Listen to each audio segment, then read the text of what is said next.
ಹಿಂದೆ ಪ್ರತಿ ತಿಂಗಳ ಸೇರ್ತಾ ಇದ್ದೋ, ಪ್ರತಿ ವಾರ ಸೇರ್ತಾ ಇದ್ದೋ, ಸಂದರ್ಭಾನುಸಾರ ಯಾವಾಗಲೂ ಸೇರ್ತಾ ಇತ್ತು. ಆ ಕೆಲಸ ಆಗಲಿಲ್ಲ, ಆಗೋದು ಇಲ್ಲ. ಪ್ರತಿ ಪಂಚಾಯತಿಗೆ ಪ್ರವಾಸ ಮಾಡ್ತಿದ್ದೆ, ನೀವು ಹಳ್ಳಿಗಳು ಕರೆದಾಗ ಬರ್ತಿದ್ದೆ, ನಿಮ್ಮ ಮನೆ ಊಟ ಮಾಡ್ತಿದ್ದೆ, ಕಾಫಿ ಕುಡಿತಿದ್ದೆ, ಹೆಗಲ ಮೇಲೆ ಕೈ ಹಾಕೊಂಡು ಬರ್ತಿದ್ದೆ. ಅದು ಕಷ್ಟ ಆಗಿದೆ, ಅದು ಕಷ್ಟ ಆಗಿದೆ. ನನಗೊತ್ತು ನಿಮ್ಮ ಆಸೆ. ಹೌದಪ್ಪ, ನಾನು ನಮ್ಮ ಶಾಸಕರ ಜೊತೆ, ನಮ್ಮ ಮಿನಿಸ್ಟರ್ ಜೊತೆ ಒಂದು ಫೋಟೋ ತೆಗೆಸ್ಕೋಬೇಕು, ಅವನ ಹೆಗಲ ಮೇಲೆ ಕೈ ಹಾಕಬೇಕು, ಅವನು ಹೆಂಗೆ ಹೇಳಿದ್ರಂಗೆ ನಾವು ಮಾತಾಡಬೇಕು ಅನ್ನೋದು ನಿಮ್ಮ ಆಸೆ. ನನಗೆ ಅರ್ಥ ಆಗ್ತದೆ. ಆದರೆ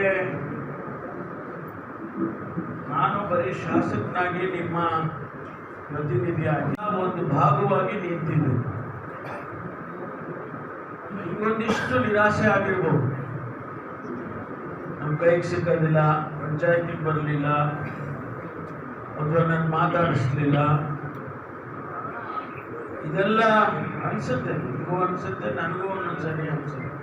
ಹೋಗ್ಬೇಕಾಗಿತ್ತು, ಹೋಗಲಿಲ್ಲ, ನಾಟಕಕ್ಕೆ ಹೋಗ್ಬೇಕಾಗಿತ್ತು, ಅಲ್ಲಿ ಹಾಡು ಹೇಳಬೇಕಾಗಿತ್ತು, ಜಾತ್ರೆಗೆ ಹೋಗ್ಬೇಕಾಗಿತ್ತು ಅಂತ ನನಗೂ ಅನಿಸುತ್ತೆ.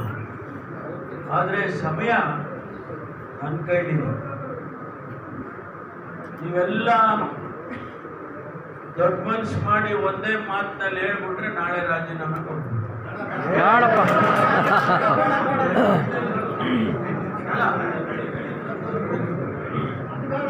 ಅವಾಗ ನಾನು ನಿಮ್ಮ ಜೊತೆಲಿ ಮುಖ್ಯಮಂತ್ರಿ ಆಗಬೇಕು. ನನಗೆ ಎಲ್ಲ ಬಂಡವಾಳನೂ ಗೊತ್ತಿದೆ. ಸುಮ್ಮನೆ ಮಾತಾಡಿದ್ರೆ ನಾನು ಮಾತಾಡ್ಬಿಡ್ತೀನಿ. ಸುಮ್ಮನೆ ಇಟ್ಬಿಡ್ರಿ, ಆಯ್ತಾ? ಯಾರ್ಯಾರು ಎಸ್ಟೇಟ್ ಮೀಸೆ ತಿರುವಿದ್ದೀರಾ ಅಂತ ನಂಗೆ ಗೊತ್ತಿಲ್ವಾ? ಮಂಜು